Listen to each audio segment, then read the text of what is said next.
Knock knock. Okay, wag na. Tama na yun. Ayun, so welcome once again sa another episode ng podcast na ito. Nagpapasalamat muna ako sa lahat ng mga naka-tune in ngayon, lahat ng mga nanonood sa channel na to, at dun sa mga nanood nung pilot episode ng Earbender. Maraming salamat. Ang makakasama ko ngayon ang official na magiging co-host ko sa podcast na ito. So starting with this good-looking gentleman over here. Daryl aka One with the Metaverse on Facebook, video game streamer and co-host ng podcast natin tonight. Hi guys, Kenneth, co-host ng podcast natin. I also invite you to be interactive in this podcast. So kung meron kayong gustong i-guest natin, kahit sino pa yan, anything about art and science, pag-usapan natin yan, comment lang dito sa baba.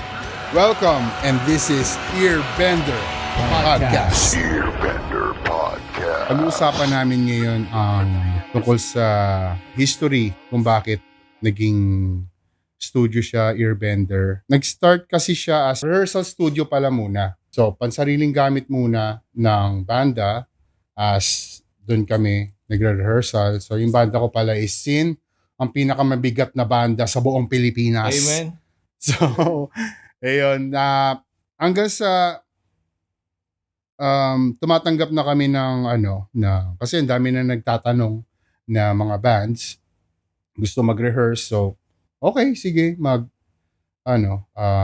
so pinaparentahan namin ang studio as a rehearsal. Then, nakitaan namin ng potential para maging recording kasi nag-experiment kami sa audio recording. Then, naging recording studio siya hanggang sa tumatanggap kami ng clients mula sa mga banda na gustong i-record ang kanilang mga kanta. So, from radio commercials, jingles, sound designs. Pero siya gusto kong tanong sa'yo. Bakit nga ba Earbender? Baka may mga hindi nakakaalam yan. So, bakit nga ba The Earbender? etymology. Oo. So, dati parang lang yan eh. Okay, sige. Si Makoy pala, kasama ko dyan sa studio dati. Siyang sound engineer. So, siya yung alam ko, siya yung nakaisip nung pangalan na Earbender. So, ang dami naging pangalan yung studio dati. Parang, pa yan eh. Oracle or something na... Tingin ko parang sa sa yung Ang. Ha? Di ba yan? Hindi. Earbender. Wala pang noon, yung Dallas animation. Earbender. Dallas Earbender. Earbender. Wala pa. Hindi. So, parang parang lang siya. Okay. It's a good name, Earbender. Parang swak. Pero nung tumagal-tagal, ewan ko, recently ko lang naisip kasi parang sobrang niya universal niya pagdating sa ganito, like music production or podcast. Kasi ear is, kumbaga, sinisimbolize niya yung audio diba? Or listening. Tapos yung bender, flexible siya. So, sobrang universal. So, bagay na bagay siya sa show. Dito sa podcast. So, ayun. Balik tayo sa sa history. So, nag-start ang Earbender 2003 hanggang 2019. So, dun sa span na yon, ang daming nangyari.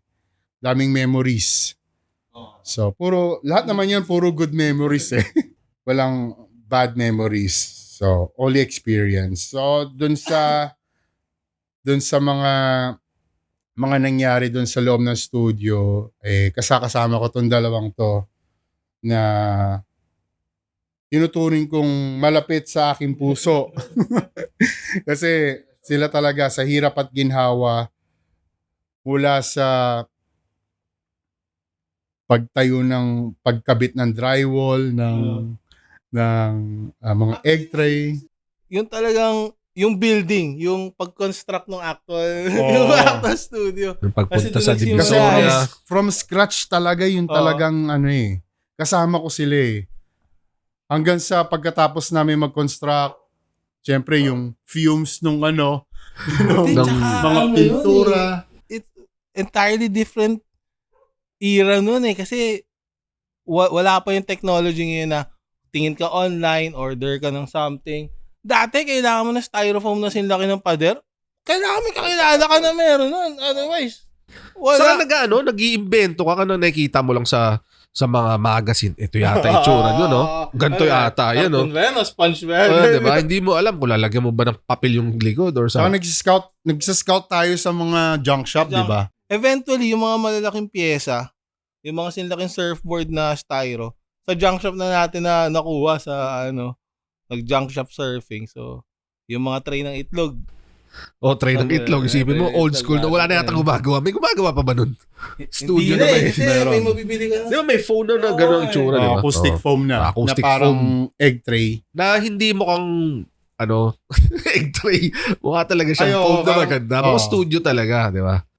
Tingin ko hindi lang yung earbender yung naka-experience. Basically, yung mga tao na or yung mga tropa na into bands. Yun ang simula Yun dati. talaga, ganun talaga. Oo, lalo na yung mga- kahit saan, ganun talaga yung eksena. Mga rentahan, di ba uso naman talaga rentahan ng mga yung Oo, tugtugan kasi na. naalala ko parang yun lang talagang ang takbuhan talaga ng mga bands eh. Yung studio eh. Dito sa Cavite Lalo na nung nag-experiment na kami sa recording. O kasi may recording. May talagang- maraming mga studio sa Cavite, di ba? Marami naman. Pero parang, lang yun, hindi naman nagtatagal. Pero, although nagagamit naman sila din. Parang iilan lang kami na may recording studio sa Cavite. Pero ang Earbender talaga yung parang naging household name talaga eh. Doon nga yun. Nakabit sa Cavite, sa pangalan mo. Di ba? Parang ganun. Yung feel na rin kasi nung lugar eh. Kayo kasi banda kayo eh. Napunta kayo doon for the studio. Napunta ako doon for the experience. Inom. So, sa mga taong Yung kakilala. dadating ka, si Makoy, may bagong video. Wala pang internet masyado, di ba? Si Makoy, may video. Panood Yung kamay. Or na kakaiba. Yun yung eksena nun eh. Kaya siguro yun yung naging isang malaking contributor yung success nung studio mo par. Yung community talaga. Especially eksena sa rooftop. Yung eksena sa Ayun, rooftop. kasi after namin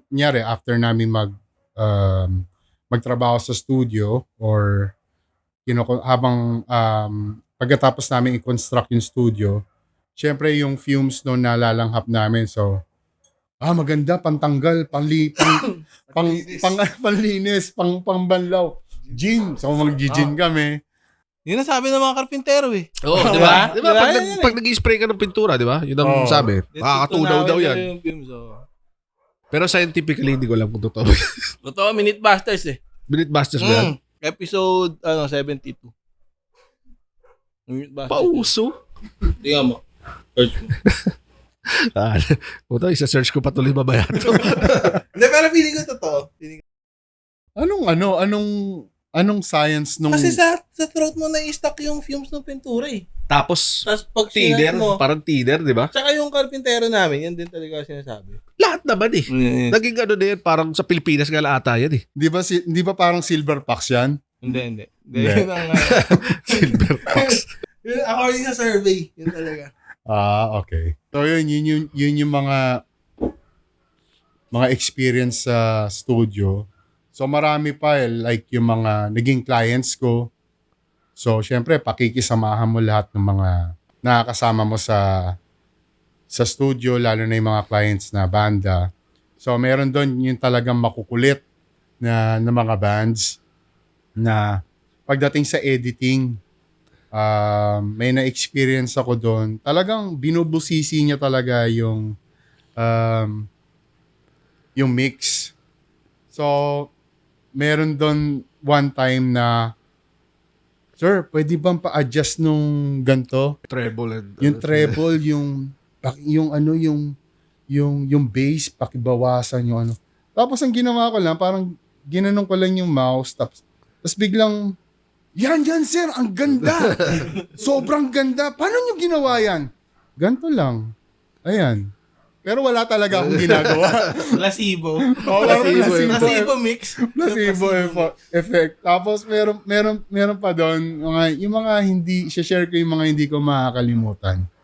Kasi doon sa workstation, tapos merong ano kasi doon yung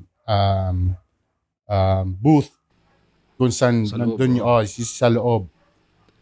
Tapos so yung vocalist na yung turn na mag-record, so nagre-record siya. Tapos first time nung banda mag-recording, then syempre kinakausap ko siya, nakikipag-communicate kami through monitors. Tapos okay, game. Ano na siya, pinanch ko ng recording. Tapos wala talaga siya sa tono. Wala siya sa tono. Yung mga bandmates niya nasa likod. Tapos sabi ko, bro, parang medyo Mas magaling ka dun Ano mo sa... nga pala sasabihin? Hindi. Nakalimutan kong i-click, tapos sinabi ko dun sa... Nakalimutan kong i-off. Makalimutan mo yung mute. Hindi, yung i-off. So lahat ng conversations namin, nadidinig niya. Nakalimutan ko talaga. Tapos, biglang nagko-comment tong mga band members niya. Ba't sa live, ang pangit pala ng boses niyan. Pucha, nag-walk out. Nag-walk out ng studio talaga. Tapos hinabol nila. Tapos sinasabi ng maganda, parang Brad, sobrang galing mo, mas mataas ka tapos sa... nagtaka yung yung mga members. Sir, ba't nag-walk out yun? Nakalimutan kong i-off yung yung monitor, yung mic, narinig tayo na nag-uusap. Tapos yun. Tapos hinabol nila. Hindi na bumalik. Baka na rin, nagsa-sound engineer ka, di ba? Bumabanat yung mga band members.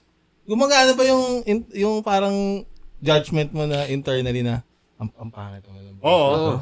Oo, naging mas lalo ko. Ang hina naman nito mag-gitara. Parang... Ay, sinasabi mo ba ng ano yun? Hindi ko sinasabi. Dapat sinasabi mo in a good way kasi magiging parang... In a good way. In a good way. Saan ba yung parang, art mo yan. You do your own shit. That's your art. Pero saan ba yung parang, ano talaga hindi kasi, usually kasi nagiging problema, ang pinakakalimitan na nagiging problema pagdating sa lalo na sa metal, yung dalawang gitara. Kapag yung pagdating sa live, hindi mo naman mahalata na kung nagsisync ba sila. Pagdating sa recording, kitang-kita. Maririnig iba yung kaya ginagawa ko, ganito na lang. Siya na lang pagigitarahin ko. Tapos singit-singit ka na lang.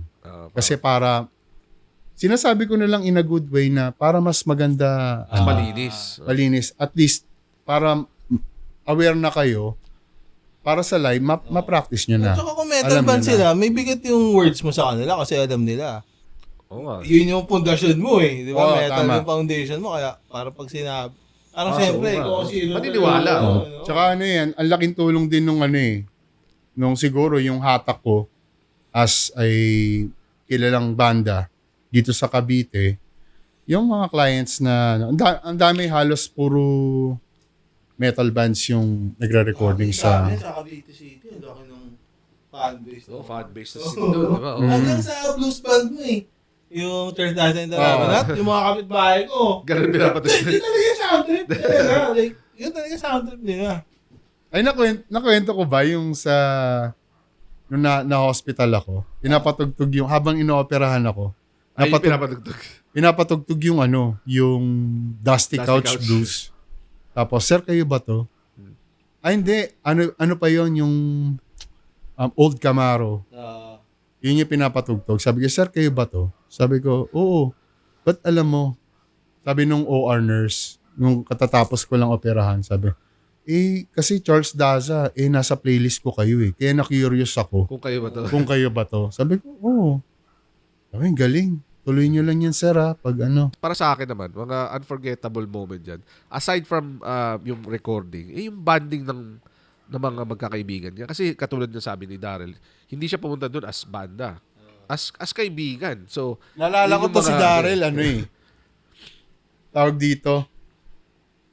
Kasi operational na yung studio. Alam ko. Ay, hindi. Wala pa palang studio yun. Sige, tuloy mo na. Hindi, Hindi kasi share ko na lang. Sige. College days. Magkaklase kayo. Ay. Hindi. Ay, magka-school. UST ako. Siya Ayos, yata college pala. Lasal. Lasal. Minsan nauuna pa to sa rooftop eh. Nagiinuman na sila doon ni James eh. Tapos ako kauwi ko lang galing School Mecha! lang. Puta na, nandun na kagad yun. Nauna pa sila. So, So, yun. yun yung mga masaya doon. Kasi, di ba yung studio, kung yung mga hindi nakakaalam kung ano yung itsura ng studio na yun, sa second floor, yung studio ni Cha, yung studio na Airbender. So, doon ginagawa yung tamang gawain. Tapos meron naman sa taas, yung rooftop. Tawag namin rooftop kasi rooftop nga. Pero doon ginagawa yung mga, yung mga orgy. masamang gawain. Hindi. Pero yung mga, Torture. torture. Hindi, biro lang. Then, nandun yung mga parties, yung mga happenings nasa taas. So, hindi lang naman, may mga clients din, mga banda. So, sige, after nyo mag-recording, pwede kayong sumali dun sa taas. Tas, shut. Saka may time talaga na heavy drinkers talaga lahat eh. Oo. Yung may time talaga na grabe. Tsaka dun ako nagtataka, di ba? Parang, obviously ako, syempre may business ako. Pero yung iba na, kumbaga parang, nakaka-survive sila na walang pera. Pupunta lang sa studio party pa rin eh. Yun ang Yun yung magic din eh. yung na-stuck ng bagyo. Yun na yung parang Isa yun. talaga, Yung may naliligo sa Yung milenyo. Sino may naliligo sa sabaw ng tahong? Yung pinapaligo. Yung pinsan ko si Hernan. Yun. Kasi, Sa sabaw ng Diba? Parang siya. Parang ako yung memory ko talaga nun, mashed up na. Okay, marami. Feeling ko Oo. tagal na. Tagal na kasi. Feeling ko tagal Pero na. yun yung mga lumalabas sa isipan natin. Hanggang ngayon nga pag bumibisita ako dun sa studio, yung sabihin natin residual energies, nandun pa rin bumabalik pa rin yung memories eh. Yun yung parang tinatanong, ano yung mga memorable? Para sa sobrang daming punta ko dun, sobrang daming araw natin na in-spend dun, hindi mo naman distinguish eh. Saan sa timeline. Saan yun ko, pero parang isang mahabang na lang good memory na lang yung the whole shit eh. Tsaka natandaan ko, parang kahit nung pag nagigigang scene, parang ikaw na rin as acting road manager eh. Parang ganun eh. Pagdating kunyari sa sasakyan, wala akong magamit na sasakyan, tatawagan ko lang to. Kami ni James. Sila ng James Matic. May mga experience ba kayo? Kasi may mga doon eh. May mga myths. May mga entities doon. Tsaka may mga experience din ako na nagsiset up ako sa studio. So, nakabukas yung, syempre, isi-set up mo pati yung magsa-soundcheck ka. Tapos nakabukas to. Itong mic na to, ito mismo yun eh. Galing sa studio to eh. So, nakabukas tong mic na to, tong condenser mic na to. So, itong mic na to is sobrang sensitive niya. Umiiyak pag pinagalitan. Umiiyak. Hindi ko nga pinapagalitan to eh.